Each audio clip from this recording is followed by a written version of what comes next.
नमस्कार मेरे प्यारे दोस्तों, कैसे हैं आप सभी। उम्मीद करती हूँ आप सभी अच्छे होंगे। तो दोस्तों, आपने यक्षिणी का पार्ट 1, 2 तो सुना ही है, और अगर आपने नहीं सुना है तो इस कहानी के डिस्क्रिप्शन पे जाकर आप कहानी को सुन सकते हैं। तो दोस्तों, आज मैं लेकर आई हूँ यक्षिणी का अंतिम पार्ट। तो दोस्तों, इस कहानी को सुनने के लिए मेरे चैनल को लाइक करें, शेयर करें और सब्सक्राइब करना ना भूलें। तो शुरू करते हैं आज की कहानी यक्षिणी। यक्षिणी की बात सुनकर अक्षय के होश फक्ता हो गए। उसने गिड़गिड़ाते हुए यक्षिणी की ओर देखकर कहा। अक्षय कहता है, यह तुम कैसी बात कर रही हो? भला मैं लिली को कैसे मार सकता हूँ? मैं लिली से बेइंतहा मोहब्बत करता हूँ। अरे, मुझे तो उसकी जुदाई के एहसास से भी डर लगता है। और तुम कह रही हो कि मैं उसे मार दूँ? नहीं, नामुमकिन। अक्षय की बात सुनकर यक्षिणी का चेहरा अचानक बदल गया। यक्षिणी का चेहरा देखते ही देखते वह बहुत ही बदसूरत चमगादड़ की सूरत में बदल गया। उसकी आंखों के अंदर से आग निकलती हुई महसूस हो रही थी, मगर अचानक उन आंखों की आग एक अजीब से चमकने लगी और अक्षय को घूरने लगी। उन आंखों को देखकर अक्षय ने अपने अपने अंदर बहुत अजीब सा परिवर्तन महसूस हुआ।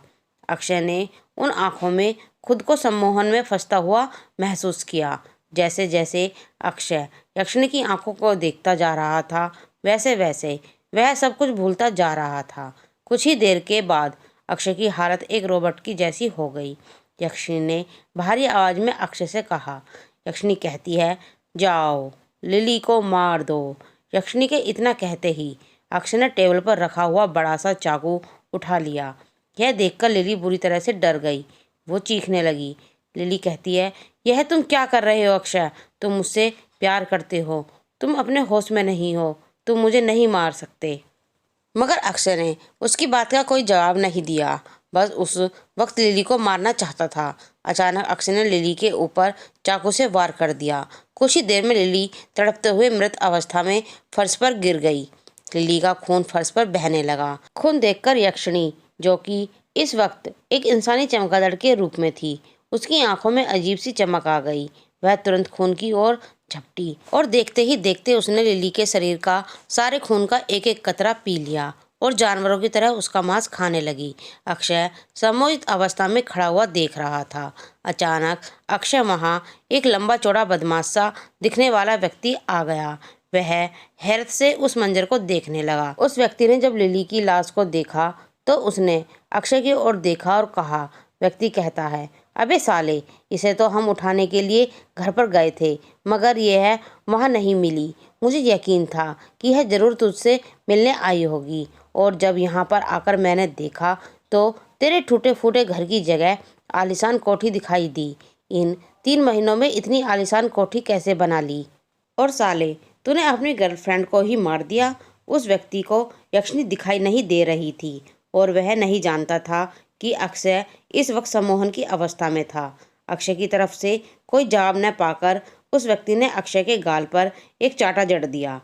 गाल पर चाटा पड़ते ही अक्षय जैसे होश में आ गया।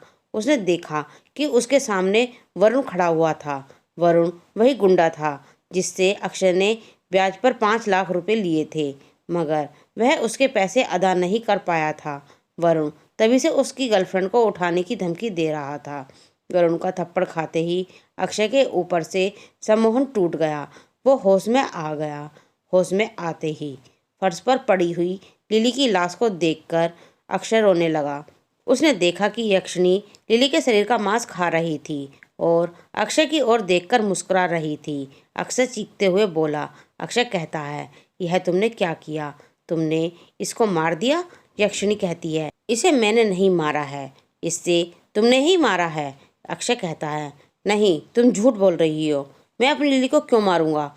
मैं उससे प्यार करता था, अब मैं उसके बगैर कैसे रहूंगा? यक्षिणी कहती है, अक्षय, तुमने मेरी शर्त कबूल की थी कि तुम मेरी हर बात को मानोगे, लेकिन तुमने मेरी बात को मानने से इनकार कर दिया। मगर तुम नहीं जानते अक्षय, मैं अपनी बात मनवाना भी जानती हूँ। तुम सिर्फ मेरे ही हो, तुम सिर्फ मुझसे ही शारीरिक सुख प्राप्त करोगे और किसी से नहीं। यक्षिणी की बात पर अक्षय के चेहरे पर क्रोध और नफरत के भाव झलकने लगे। उसे अब यक्षिणी से घिन आने लगी थी। अक्षय कहता है, नहीं, मुझे यह सब नहीं चाहिए था। मैंने यह सब कुछ अपनी प्रेमिका लिली के लिए ही किया था। जब लिली ही इस दुनिया में नहीं रही तो फिर मेरे इस जीवन का क्या फ़ायदा। तुम अभी इसी वक्त यहाँ से चली जाओ। मैं तुम्हारी शक्ल भी नहीं देखना अभी इसी वक्त यहाँ से चली जाओ। मैं तुम्हारी शक्ल भी नहीं देखना चाहता। अक्षय की बात सुनकर यक्षिणी जोर जोर से हंसने लगी और हंसते हुए बड़े डरावने अंदाजे में बोली। यक्षिणी कहती है, तुम इंसान बड़े एहसान फरामोश होते हो, भूल गया क्या? यहाँ ऐसो आराम में बेइंतहा दौलत की ज़िंदगी मैंने तुझे दी है और तुझे शारीरिक सुख भी दिया है। अक्षय को अकेले बात करता हुआ देख वरुण के चेहरे पर क्रोध के भाव उतर आए। उसे लगा कि अक्षय का मानसिक संतुलन खराब हो गया है। उसने अक्षय की ओर देखकर कहा। वरुण कहता है, अबे तूने ये क्या नौटंकी लगा रखी है? किससे बातें कर रहा है? यहाँ पर तो कोई नहीं है हम दोनों के अलावा, और लिली को तूने वैसे ही मार दिया। क्या तू मुझे बेवकूफ़ बना रहा है? चल जल्दी से मेरे पैसे निकाल और सुन, 3 ब्याज के साथ। वरुण का यह कहना ही था कि अचानक यक्षिणी वरुण की नज़रों के सामने आ गई। अचानक अपने सामने एक भयानक स्त्री को देखकर वरुण के होश उड़ गए। वरुण इससे पहले कुछ कहता कि तभी यक्षिणी ने अपना मुंह खोल दिया। अक्षय ने देखा कि उसके मुंह से एक काला धुआं निकला और उस धुएं ने उन सभी लोगों का रूप ले लिया जिनकी मौत पिछले 3 महीने में रहस्यमय तरह से हुई थी, मगर उन सबके चेहरे बेहद भयानक थे। उन्होंने देखते ही देखते वरुण को चीर फाड़ कर मारकर फेंक दिया। कुछ ही सेकंड में वरुण की लाश के टुकड़े फर्श पर पड़े हुए थे। देखते ही देखते यक्षिणी वरुण का भी सारा खून पी गई। अक्षय ने चिल्लाकर कहा। अक्षय कहता है, यह सब क्या है? तुम्हारे मुंह से काला धुआं निकला था और उस धुएं से बने हुए वो डरावने चेहरे तो उन्हीं लोगों के थे जिनकी कुछ महीनों के दौरान मौत हुई थी। आखिर यह सब क्या हो रहा है? यक्षिणी कहती है, ये तुम्हारी सोच से भी बड़ा है अक्षय। तुम सोच भी नहीं सकते कि क्या होने वाला है। अचानक अक्षय को जमीन हिलती हुई महसूस हुई। अक्षय चीखता हुआ वहां से भाग निकला। इधर रात में एंडी और विनी साथ में सो रहे थे। तभी किसी ने उनके बेडरूम का दरवाज़ा खटखटाया। आवाज़ से विनी की आंख खुल गई। उसने देखा कि एंडी घोड़े बेचकर सो रहा था। विनी अपने आप से बोली। विनी कहती है, इस वक्त रात के 2 बजे कौन हो सकता है? लगता है लिली और अक्षय के बीच फिर कुछ हुआ है। लिली ही होगी। इतना कहकर वह अपनी नाइटी पहने दरवाजे की ओर बढ़ गई, मगर जैसे ही उसने दरवाज़ा खोला उसके गले से एक जोरदार चीख निकली। चीख सुनकर अक्षय तुरंत उठकर बैठ गया और वह दौड़ा दौड़ा विनी के पास आ गया। एंडी कहता है, विनी क्या हुआ? तुम चीखी क्यों? अचानक विनी एंडी को देखकर रहस्यमयी अंदाज में मुस्कुराने लगी। विनी कहती है, कुछ नहीं एंडी, लेकिन तुम चीखी क्यों? विनी, तुम्हें जरूर कोई बहम हुआ होगा। चलो सोते हैं। विनी चुपचाप जाकर सो गई। एंडी को विनी का बिहेवियर बड़ा अजीब लगा। तभी अचानक एंडी की नज़र आकाश की ओर गई, जो इस वक्त बिल्कुल काला था। मगर इतनी रात को जंगल में अघोरनाथ अपने शिष्य के ध्यान में मगन था। सामने आग जल रही थी। कुछ देर बाद अघोरनाथ ने लाल रंग का सिंदूर आग में फेंक दिया। अचानक आग में एक परछाई निकली और देखते ही देखते उसने एक तेजस्वी पुरुष का रूप धारण कर लिया। अघोरनाथ उस पुरुष के कदमों में गिर गया। अघोरनाथ कहता है, क्षमा कीजिए गुरुदेव, जो मैंने आपको बुलाने का कष्ट दिया। गुरुदेव कहते हैं, उठो अघोरनाथ, बताओ क्यों बुलाया है मुझे? अघोरनाथ ने अपने गुरु को सारी घटना बताई। अघोरनाथ की बात सुनकर उसकी गुरु के माथे पर चिंता की लकीरें पड़ गईं। उन्होंने अपनी आंखें बंद कर ली, जैसे वह कुछ देख रहे हों। अचानक उन्होंने अपनी आंखें खोलकर बेहद गंभीर और चिंतित लहजे में अघोरनाथ से कहा। गुरुदेव कहते हैं, मैं अपनी दिव्य दृष्टि से सब देख लिया। अघोरनाथ कहते हैं, तुम जिस यक्षिणी की बात कर रहे हो वह यक्षिणी यक्षलोक से निकाली गई है। बेहद खतरनाक यक्षिणी है। अघोरनाथ कहते हैं, यक्षिणी लोक से निकाली गई यक्षिणी? मैं कुछ समझा नहीं गुरुदेव। गुरुदेव कहते हैं, हजारों साल पहले की बात है। यक्षलोक में एक बेहद सुंदर यक्षिणी रहती थी जिसका नाम रागिनी था। रागिनी की विचारधारा बहुत ही अलग थी। उस विचारधारा में उसकी सब करीबी सहेलियां 6 यक्षिणियां भी शामिल थी। रागिनी खुद को देवताओं से ऊपर समझती थी। वो यक्षलोक पर अपनी हुकूमत चलाना चाहती थी और एक दिन उसने देवताओं से बगावत कर दी। देवताओं ने क्रोधित होकर रागिनी और उसकी 6 साथियों सहित बंदी बना लिया और उसे अपनी भूल सुधारने का अवसर दिया। लेकिन रागिनी अपनी बात पर अड़ी रही। उसने देवताओं की बात मानने से इनकार कर दिया। देवताओं ने रागिनी को श्राप देकर उसके साथियों सहित एक दूसरे लोक में कैद कर दिया और उस लोक के द्वार बंद कर दिए। उस काली किताब में उसी दुनिया के द्वार खोलने के मंत्र लिखे हैं। रागिनी हजारों सालों से उस दुनिया से निकलने की तरकीब सोच रही थी। उस काली किताब को इसलिए छुपाया गया था क्योंकि उस किताब में लिखे हुए मंत्रों से ही उस लोक का द्वार खुल सकता था। अघोरनाथ कहता है, लेकिन गुरुदेव, अगर वह दूसरे लोक में कैद थी तो फिर उसकी साधना हजारों साल पुराने पीपल के पेड़ के नीचे ही क्यों की गई? गुरुदेव कहते हैं, मैं जानता हूँ तुम्हारे मन में क्या प्रश्न चल रहे हैं। उनकी साधना हजारों साल पुराने पीपल के पेड़ के नीचे इसलिए की गई क्योंकि रागिनी भले ही चाहे दूसरे लोक में कैद हो, मगर है तो वह यक्षिणी ही। उसका इस दुनिया में आना इस दुनिया में ही तबाही है। मत भूलो, उसने देवताओं की बात मानने से इनकार कर दिया था। उसकी विचारधारा बड़ी ही खतरनाक है। दूसरे लोक में कैद होकर भी वो शांत नहीं बैठी थी, बल्कि इतने सालों से वो अपनी शक्तियां ही बढ़ा रही थी और इस दुनिया में आकर उसकी शक्तियां और ज़्यादा प्रबल हो गई हैं। उसे जल्द नहीं रोका गया। क्या तो तुम्हें अंदाजा भी नहीं है कि इस धरती का क्या होगा? मत भूलो, उस दुनिया के द्वार खुले हुए हैं और रागिनी उस दुनिया में अकेली कैद नहीं थी। उसके साथ उसकी विचारधारा की 6 साथी भी कैद थी। अपने गुरुदेव की बात सुनकर अघोरनाथ के चेहरे पर खौफ झलकने लगा। उसने डरते हुए गुरुदेव से कहा।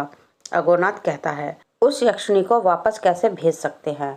गुरुदेव, उस यक्षिणी को वापस भेजना इतना आसान नहीं है। अघोरनाथ, उसका नाम रागिनी है। वो वैसे भी बहुत शक्तिशाली थी, मगर इन 3 महीनों में कुछ जवान लोगों का खून पीकर और मांस खाकर वो और भी शक्तिशाली हो गई है। वो जब भी किसी का मांस खाती है तो उसकी परछाई रागिनी के बस में आ जाती है। गुरुदेव की बात सुनकर अघोरनाथ चौंक गया। अघोरनाथ कहता है, परछाई से आपका क्या मतलब है?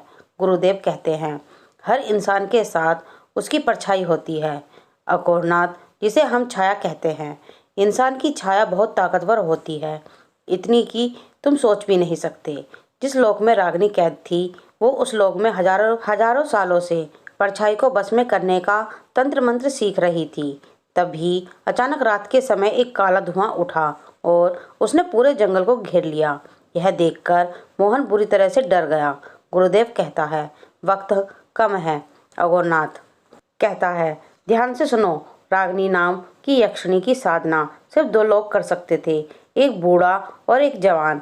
उस कपटी अघोरी ने अपनी साधना पूरी कर ली थी। वो किसी जवान व्यक्ति की तलाश में था, मगर अचानक उसकी नज़र अक्षय नाम के व्यक्ति पर पड़ी। अक्षय पहले से ही परेशान था। उस अघोरी के लिए उसका काम आसान हो गया। उसने अक्षय को झांसे में ले लिया। सच बात यह है कि यक्षिणी सिर्फ अक्षय की साधना करने से नहीं आई, बल्कि अक्षय और कपटी साधु यानी दोनों की साधना करने से आई है। अब इस बात को ध्यान से सुनो। इस जंगल में एक बहुत पुराना मंदिर है, मगर वो मंदिर शैतान का है। उस मंदिर में एक दरवाज़ा है। उस दरवाजे के अंदर दूसरी दुनिया का द्वार खुलता है, जो भ्रम की दुनिया है। याद रखना, तुम उस दरवाजे के अंदर नहीं जा सकते। उस दरवाजे के अंदर से वही जा सकता है जिसने यक्षिणी साधना की हो, यानी कि वह लड़का अक्षय।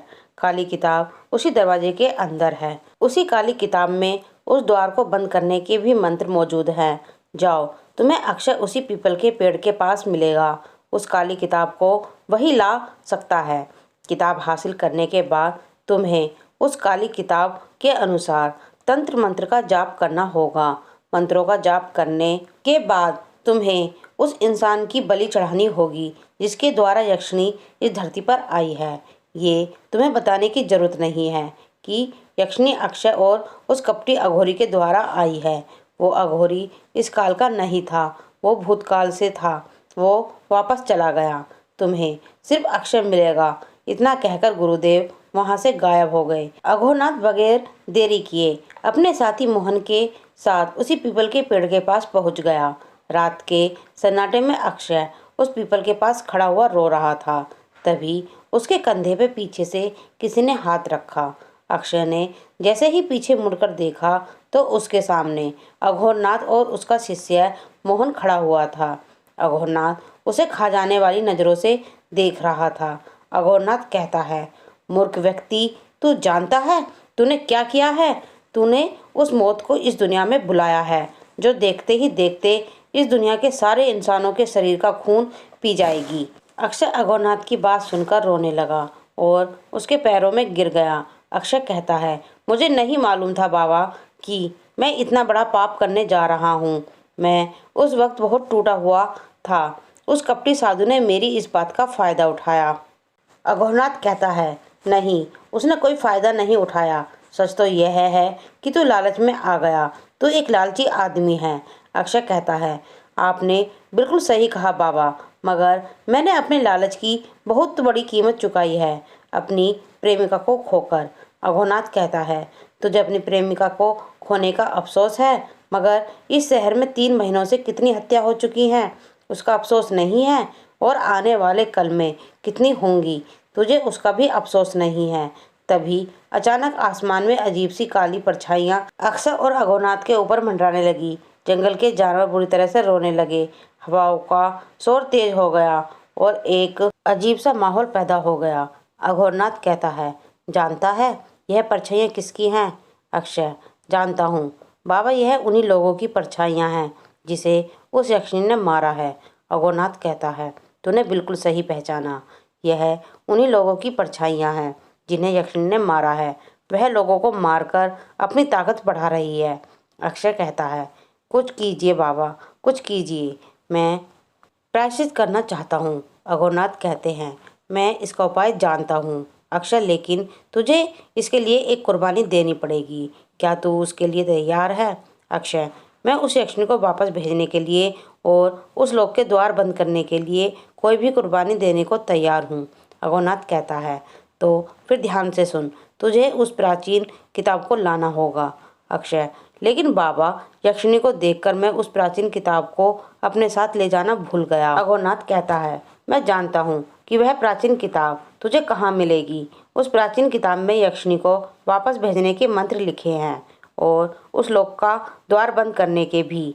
मुझे इसके लिए उस काली किताब में लिखे हुए तंत्र मंत्र का जाप करना होगा और इस तंत्र मंत्र की प्रक्रिया में तेरी बलि भी चाहिए होगी। अघोरनाथ की बात सुनकर अक्षय अंदर तक काँप कर रह गया। अघोरनाथ अक्षय की ओर देखकर मुस्कुराने लगा। अघोरनाथ कहता है, क्या हुआ? अपनी मौत के बारे में सुनकर अंदर तक काँप गया? कभी उनके बारे में सोचा है? तेरी वजह से बेमौत मारे गए। अघोरनाथ की बात सुनकर अक्षय लिली को याद करके रोने लगा। अक्षय कहता है, नहीं बाबा, अगर मेरी मौत से उस लोक के द्वार बंद होंगे तो मैं तैयार हूँ। अघोरनाथ, ठीक है, चल मेरे साथ। इतना कहकर अघोरनाथ मैं अक्षय को अपने साथ ले गया। आधे घंटे तक चलने के बाद अक्षय को एक उस जंगल में बना हुआ एक अजीब सा बहुत पुराना टूटा फूटा मंदिर नजर आया। अक्षय ने बाबा की ओर देखकर कहा।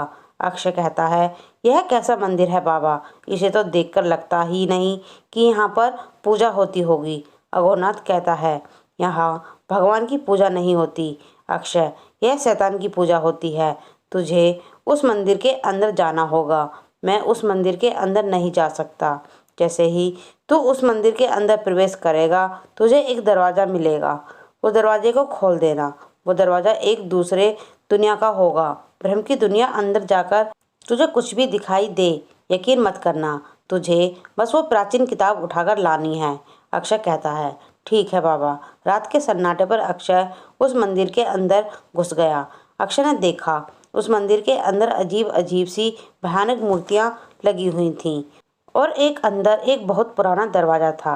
अक्षय ने जैसे ही दरवाज़ा खोला तो उसके सामने लिली का बेडरूम था और लिली अर्धनग्न अवस्था में बैठी हुई अक्षय की ओर देख रही थी। उसके हाथ से वो प्राचीन काली किताब थी। अक्षय लिली को देखकर बुरी तरह से चौंक गया। लिली ने अक्षय की ओर देखकर कहा। लिली कहती है, देखते क्या हो अक्षय, आओ ना, हम दोनों कब से एक साथ रात नहीं गुजारी, तुम्हारे लिए कब से तड़प रही हूँ। अक्षय ने उसकी आवाज़ में अजीब सा सम्मोहन महसूस किया। अक्षय दौड़ता हुआ लिली के पास पहुँच गया और उसने लिली को गले से लगा लिया। गले लगाते ही अक्षय के खून में वासना दौड़ने लगी, उसके कदम बहकने लगे। लेकिन अचानक अक्षय के दिमाग में एक तेज धमाका हुआ। उसे याद आ गया कि लिली को तो कुछ घंटों पहले ही अक्षय ने मार दिया है। अक्षय ने तुरंत उस लड़की को अपने से अलग कर दिया। लिली कहती है, क्या हुआ, क्या तुम मुझसे प्यार नहीं करोगे? अक्षय कहता है, किताब मुझे दे दो लिली, अगर तुम्हें किताब लेनी है तो ले जाओ, वैसे भी जो मेरा है सब तुम्हारा ही तो है, मगर पहले मुझे जी भरकर प्यार तो करो। अक्षय इस बात को समझ चुका था कि वह सिर्फ एक भ्रम है। अक्षय ने बड़ी फुर्ती से उस लड़की के हाथ से किताब छीन ली। जैसे ही उसने उस लड़की के हाथ से किताब छीनी, अचानक उसका चेहरा बदलने लगा और उसका चेहरा एक बेहद भयानक चुड़ैल जैसा हो गया, जिसका चेहरा पूरी तरह से जला हुआ था। यह देखकर अक्षय के होश उड़ गए। अचानक दरवाजा बंद होने लगा। अक्षय बड़ी फुर्ती से भागता हुआ दरवाजे से बाहर निकलकर आ गया। वह बुरी तरह से हाफ रहा था।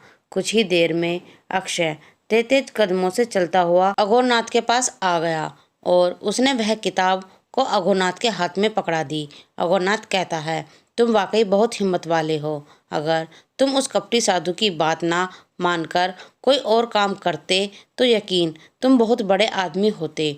चलो मेरे साथ। अघोरनाथ उसी पीपल के पेड़ के पास पहुंच गया जहां यक्षिणी साधना की गई थी। अघोरनाथ ने उस पीपल के नीचे लाल रंग के सिंदूर का एक बड़ा सा गोल घेरा बनाया और उसके अंदर कुछ लकड़ियां रखकर उसमें आग लगा दी और उन दोनों को अपने सामने बिठा दिया। अघोरनाथ कहता है, क्या तुम तैयार हो अक्षय? हाँ बाबा, मैं तैयार हूँ।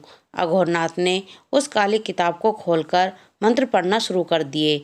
मंत्र पढ़ते हुए कुछ ही देर हुई थी कि अचानक देखते ही देखते मौसम में बदलाव आने लगा। तूफानी हवाएं चलने लगी और चारों ओर भेड़ियों की आवाज़ें गूंजने लगीं। तभी अचानक काली परछाइयों का झुंड उस गोल घेरे के इर्द गिर्द मंडराने लगा। देखते ही देखते उन परछाइयों में से यक्षिणी बाहर निकलकर सामने आ गई और उसने गुस्से से अक्षय की ओर देखकर कहा। यक्षिणी कहती है, यह तुम क्या कर रहे हो अक्षय? तुम्हें क्या लगता है कि तुम इस 2 कौड़ी की साधु की मदद से मुझे वापस भेजने में कामयाब हो जाओगे? मैंने तुम्हें क्या कुछ नहीं दिया, तुम्हारी हर ख्वाहिश पूरी की। अक्षय कहता है, वह मेरी सबसे बड़ी भूल थी। तुमने मेरे ही हाथों मेरी प्यारी लिली की हत्या करवाई। यक्षिणी कहती है, क्या तुमने मेरी हर शर्त मानने का वादा नहीं किया था? क्या मैंने तुमसे नहीं कहा था कि तुझे मुझे हर रात मांस लाकर देना होगा? अक्षय कहता है, मगर उस वक्त मुझे ये नहीं पता था कि वह मांस इंसान का होगा। यक्षिणी कहती है, मैं तुम्हें दुनिया का हर सुख दूंगी, इस तंत्र मंत्र क्रिया से उठ जाओ। तभी अचानक उन परछाइयों में से लिली की परछाई निकलकर लिली के सुंदर रूप में अक्षय के सामने आ गई। परछाई, रागिनी सही कह रही है अक्षय, तुम इस गोल घेरे से बाहर आ जाओ। मैं तो हमेशा अब रागिनी के साथ ही रहती हूँ। लिली को देखकर अक्षय का विश्वास डगमगाने लगा। अक्षय उस गोल घेरे से उठने ही वाला था कि अघोरनाथ चीखकर बोला। अघोरनाथ कहता है, अपनी जगह से हिलना भी नहीं अक्षय, वह तुम्हारी लिली नहीं है बल्कि लिली की काली परछाई है। लिली मर चुकी है। तभी अचानक यक्षिणी पूरी तरह से चीखी। उसके चीखते ही एक भयंकर हवा का तूफान आया और सिंदूर उड़ गया। गोल घेरा टूट गया। यक्षिणी और उन परछाइयों ने देखते ही देखते मोहन को चीर फाड़ कर रख दिया। यह देखकर अघोरनाथ की आंखों में खून उतर आया। उसने आखिरी मंत्र पढ़कर बगैर देरी किए हुए अक्षय का सर उसके धड़ से अलग कर दिया। अक्षय का सर उसके धड़ से अलग होते ही यक्षिणी पूरी तरह से चीखने लगी और साथ ही साथ वह सारी परछाइयाँ भी चीखने लगी। देखते ही देखते यक्षिणी के साथ सारी परछाइयाँ धुआं बनकर पीपल के पेड़ के ऊपर जाकर गायब हो गईं। तो प्यारे दोस्तों, आज मेरा यक्षिणी का अंतिम पाठ समाप्त हो गया है। आपको ये कहानी कैसी लगी कमेंट में लिखकर ज़रूर बताएं और अगर आपके पास कोई अच्छी कहानी है तो आप मेरे इस चैनल पर भेज सकते हैं।